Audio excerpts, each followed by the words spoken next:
Welcome everyone.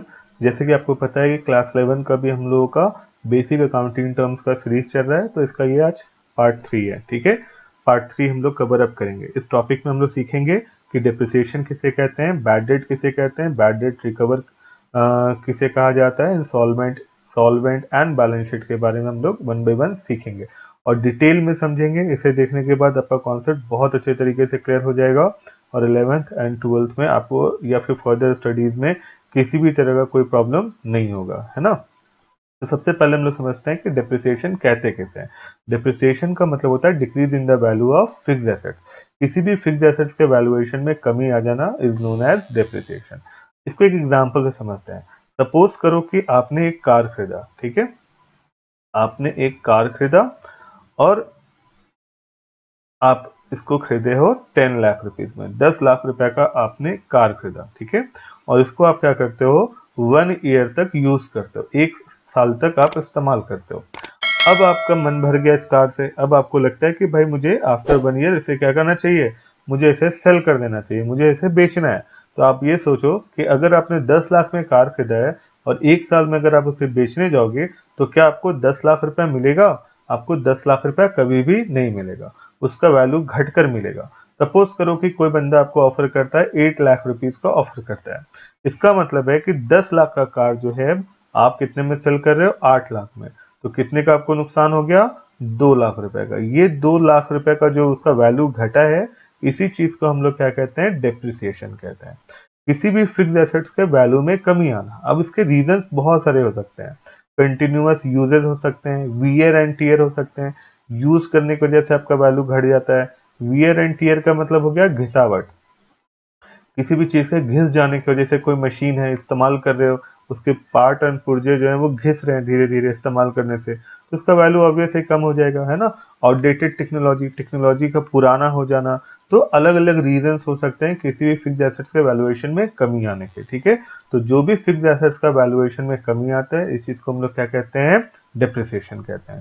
इसमें catch क्या है, आपको ये ध्यान रखना है कि इसमें कैच क्या है। देखो, डिप्रिसिएट जो फिक्स्ड एसेट्स होता है वो तो दो होता है, दो तरीके का होता है ना। एक होता है टैंजिबल और एक आपका होता है इनटैंजिबल। टैंजिबल जिसे टच करके किया जा सकता है, फील किया जा सकता है, इनटैंजिबल जिसे टच नहीं किया जा सकता, इसको कहते हैं हम लोग इनटैंजिबल। ठीक है, तो टैंजिबल एसेट्स के अगर वैल्यूएशन में कमी आ रहा है, जैसे कि कार हो गया, फर्नीचर हो गया, मोटर बाइक हो गया, मशीन्स हो गए, इन सारे चीजों के वैल्यूएशन में डिक्रीज हो रहा है, इन सब का अगर वैल्यू क्या हो रहा है, डिक्रीज कर रहा है, तो उसके लिए वर्ड हम लोग यूज करेंगे डेप्रिसिएशन। ठीक है, और इनटैंजिबल में आपका आता है गुडविल, सॉफ्टवेयर, पेटेंट, कॉपीराइट, बहुत सारी चीजें आती हैं। तो अगर इनटैंजिबल एसेट का वैल्यू क्या कर रहा है, वैल्यू अगर डिक्रीज कर रहा है, तो इसको कहते हैं हम लोग अमोर्टाइजेशन। अमोर्टाइजेशन, ठीक है, तो ये ध्यान रखना है कि फिक्स्ड एसेट्स के वैल्यू में अगर कमी आता है तो tangible, sorry, fixed tangible assets के वैल्यू में कमी आता है तो उसे हम लोग डिप्रिसिएशन कहते हैं। और फिक्स्ड इनटैंजिबल एसेट्स के वैल्यूएशन में अगर कमी आता है, इसका वैल्यू गिर रहा होता है, तो इसे हम लोग क्या कहते हैं, अमोर्टाइजेशन। आई होप सो कि आपको अच्छे से समझ में आ गया होगा। नाउ अब हम लोग जो सीखेंगे वो हम लोग सीखेंगे बैड डेट के बारे में। बैड डेट को किसे कहते हैं? देखो, बैड डेट जो होता है वो ऑलवेज क्रिएट होता है from debtor. Bad debt is always related to debtor. अब डेटर किसे कहते हैं? डेटर उस बंदे को कहते हैं जिसे हम लोगों ने उधार में कोई प्रोडक्ट को बेचा है, उधार में अपने प्रोडक्ट को क्या किया है, सेल किया। अपने प्रोडक्ट बोल दो या गुड्स बोल दो, अपने गुड्स को आपने अगर उधार में, क्रेडिट में अगर आपने सेल किया है, तो उसे हम लोग क्या कहते हैं, डेटर। ठीक है, और ये डेटर अगर आपका पैसा बाद में नहीं देता है, तो ये चीज, यही चीज जाकर क्या बन जाता है, हमारा बैड डेट बन जाता है। आइए एक एग्जांपल से इसको अच्छे से समझते हैं। सपोज करो कि ये रामलाल है, ठीक है, ये रामलाल है, रामलाल का बाइक का शोरूम है, बाइक का शोरूम है, राइट। अब रामलाल के पास आता है एक बंदा जिसका नाम है थॉर, ओडिन पुत्र थॉर। और थॉर रामलाल के पास आता है और बोलता है कि भाई ऐसा करो कि मुझे एक बाइक दे दो, ठीक है, हीरो स्प्लेंडर, ठीक है। थॉर बोलता है यार मेरे को एक हीरो का बाइक दे दो, और उसका पैसा अभी तो मेरे पास नहीं है, लेकिन हम आपको बाद में पे करेंगे। राइट नाउ मेरे पास पैसा नहीं है, लेकिन हम 2 मंथ के बाद हम प्रॉमिस कर रहे हैं कि 2 महीने के बाद हम ये पैसा को क्या कर देंगे, पे कर देंगे। अब रामलाल, देखा यार थॉर को तो हम जानते ही है, मेरा रेगुलर मेरा बिजनेस में प्रोडक्ट को खरीदते रहता है। तो रामलाल क्या किया कि थॉर को बाइक दे दिया, और 2 महीने के बाद ये बोल दिया कि भाई ठीक है, 2 महीने के बाद हम क्या करेंगे, इसका पेमेंट लेंगे। अब बाइक का जो कॉस्ट है, वो बाइक का कॉस्ट था 1 लाख रुपया, 1 लाख रुपए का बाइक था। अब रामलाल 1 लाख का बाइक किसको दे दिया भाई, थॉर को दे दिया। अब बोला कि ठीक है, 2 महीने के बाद हम पैसा ले लेंगे। अब 2 महीने के बाद क्या हुआ कि थॉर पैसा ना दिया देकर वो भाग गया, ठीक है, एसगार्ड चला गया या फिर अपने घर कहीं भी भाग गया, राइट। अब क्या है कि 2 महीने के बाद जो पैसा रामलाल को मिलना था, वो पैसा तो रामलाल को मिल ही नहीं रहा है ना, क्योंकि वो बंदा क्या हो गया, पैसा लेकर भाग गया। तो जो पैसा हमारा डूब गया, इस पैसे को जो 1 लाख रुपया हमें लेना था, ये 1 लाख रुपया क्या हो गया, डूब हो गया, रिकवर नहीं करेगा, सिंपल सा बात है ना। तो इस चीज को डूबे हुए पैसे को हम लोग क्या कहते हैं, बैड डेट कहते हैं। जो पैसा हमारा डूब जाता है, उस पैसे को हम लोग क्या कहते हैं, बैड डेट। और जिस बंदे को हम लोग उधार बेचते हैं, जैसे यहाँ पर थॉर ने हमसे प्रोडक्ट को क्या लिया था, रामलाल से प्रोडक्ट को उसने उधार में लिया था, तो Thor will become the debtor. ये क्या कहलाएगा, डेटर कहलाएगा। तो हमें जिससे पैसा लेना होता है वो हमारे लिए होता है डेटर, और जिसे हमें पैसा देना होता है, जिन जिन बंदों से हम लोगों ने उधार खरीदा है, वो हमारे लिए क्या हो जाता है, क्रेडिटर्स हो जाते हैं, ठीक है। तो डेटर किसे कहेंगे, जिससे हमें पैसा लेना है, जिसको हम लोगों ने उधार में बेचा है, ठीक है। आप जहाँ पे ट्यूशन पढ़ते हो, तो आप लोग फीस किसको दोगे, सर को। तो सर के पॉइंट ऑफ व्यू से सोचो कि सर को पैसा आप लोगों से लेना है, तो सर के पॉइंट ऑफ व्यू से आप लोग क्या हो जाओगे, डेटर्स कहलाओगे, ठीक है। उम्मीद है कि पॉइंट समझ में आ गया होगा, ठीक है। तो बैड डेट किसे कहेंगे, जो पैसा हमें मिलने वाला था, लेकिन वो पैसा अब हमें मिलेगा नहीं, वो पैसा हमारा डूब गया, वो पैसे को क्या कहते हैं, बैड डेट। अब बैड डेट रिकवर क्या होता है ना, ये बहुत ही सिंपल है। बैड डेट रिकवर क्या होता है, उम्मीद है कि ये पॉइंट तो आपको ऐसे भी समझ में आ गया होगा। देखो, हुआ ये कि 2 महीने के बाद थॉर तो पैसा लेकर भाग गया, लेकिन आफ्टर 1 ईयर, 1 साल के बाद क्या होता है।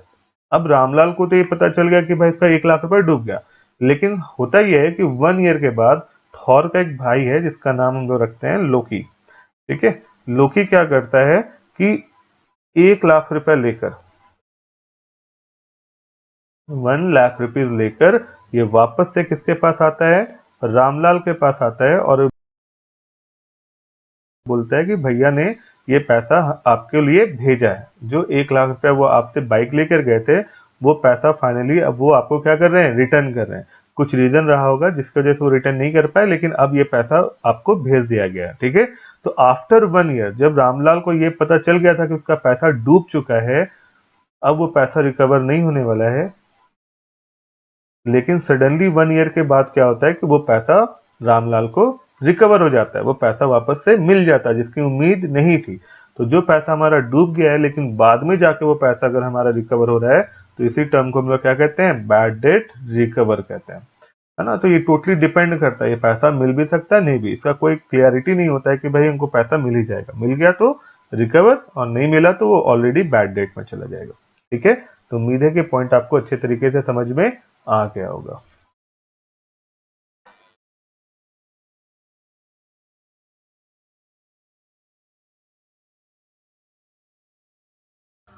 अब हम लोग जो टॉपिक कवर करेंगे, वो टॉपिक कौन सा कवर करेंगे, इंसॉल्वेंट। ये वर्ड हमेशा आपके अकाउंट्स में दिखेगा आपको, ठीक है। और हायर स्टडीज में जाओगे तो इंसॉल्वेंसी के नाम से एक चैप्टर भी है, जो आपको क्या करना है, पढ़ाई करना है, ठीक है। तो इंसॉल्वेंट बड़ा ही इंटरेस्टिंग वर्ड है। इसका मतलब होता है कंगाल हो जाना। कंगाल हो जाने का मतलब यानी कि दिवालिया हो जाना, when a person is not able to pay its debt and liability.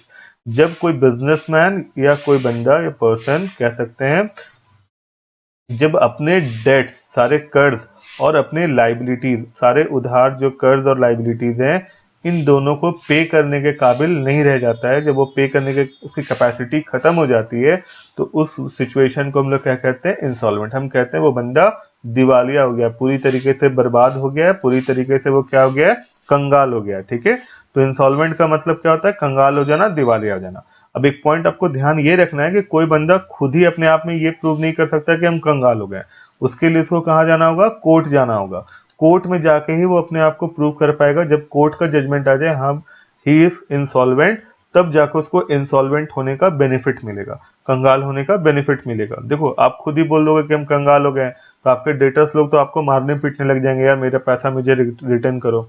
लेकिन जब कोर्ट आपको ये प्रूव कर देगा, कोर्ट के थ्रू आप इंसॉल्वेंट अगर अपने आप को घोषित करते हो, तो उस कंडीशन में सारा हिसाब किताब जो है कोर्ट अपनी गाइडेंस के अंदर में कराता है। यानी कि आपको पर्सनली उसके बाद इस तरह के रिस्ट्रिक्शन और टेंशन नहीं रहेगा कि मुझे पैसा को हर हाल में क्या करना है, पे करना है। ठीक है, तो इंसॉल्वेंट कोर्ट के थ्रू होने में ज्यादा फायदा है। खैर अगर आप हायर स्टडीज में जाओगे तो आपको और अच्छे तरीके से समझ में आएगा। और सॉल्वेंट का क्या मतलब होगा, सॉल्वेंट का मतलब है कि जब अपने आप लाइबिलिटीज और डेट को पे करने के काबिल हो, जब अपने आप सारे डेट को पे कर सकते हो और सारे लाइबिलिटीज को आप चुका सकते हो, तो उस सिचुएशन को हम लोग क्या कहते हैं, उस सिचुएशन को पे कर सकते हो तो उस सिचुएशन को हम लोग कहेंगे सॉल्वेंट। ठीक है, सिंपल है बहुत ही। नाउ अब हम लोग समझते हैं बैलेंस शीट के बारे में।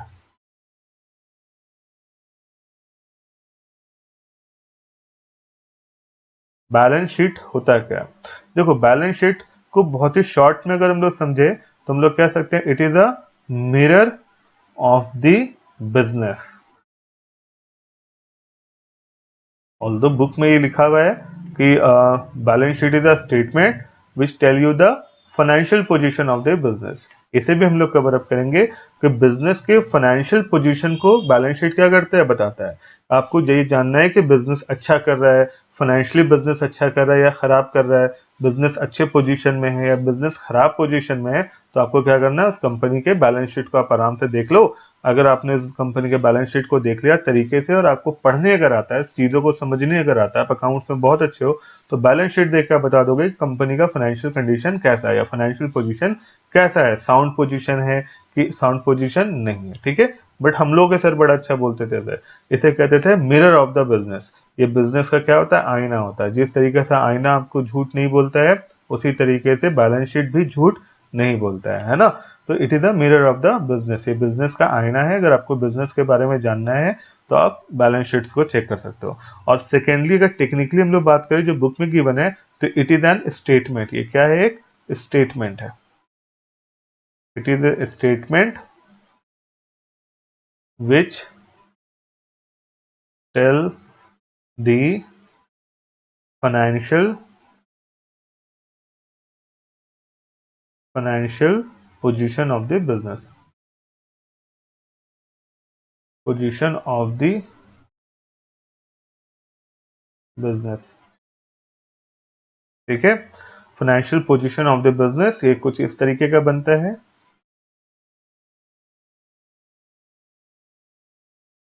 लेफ्ट हैंड साइड आपका लाइबिलिटीज यहाँ हो गया और इस साइड क्या हो जाएगा, आपका एसेट हो जाएगा। ठीक है, तो इस साइड आप क्या करते हो, सारे एसेट्स को रिकॉर्ड करते हो, यहाँ पर सारे एसेट्स को रिकॉर्ड करोगे और इस साइड आप क्या रिकॉर्ड करोगे, सारे लाइबिलिटीज को रिकॉर्ड करते हो। ठीक है, तो बैलेंस शीट क्या है, कोई भी पूछेगा दोनों वर्ड आप कह सकते हो, it is the mirror of the business या you can say that it is a statement which tells the financial position of the business. ये फाइनेंशियल पोजीशन बिजनेस का फाइनेंशियल पोजीशन ये बताता है। ठीक है, इसमें दो साइड होते हैं, एक लायबिलिटी का साइड होता है, एक एसेट का साइड होता है। आई होप सो कि आपको ये वीडियो अच्छे से समझ में आ गया होगा। अगर आपको समझ में आ गया होगा तो आप इस वीडियो को शेयर कर सकते हो और चैनल को सब्सक्राइब कर लीजिए।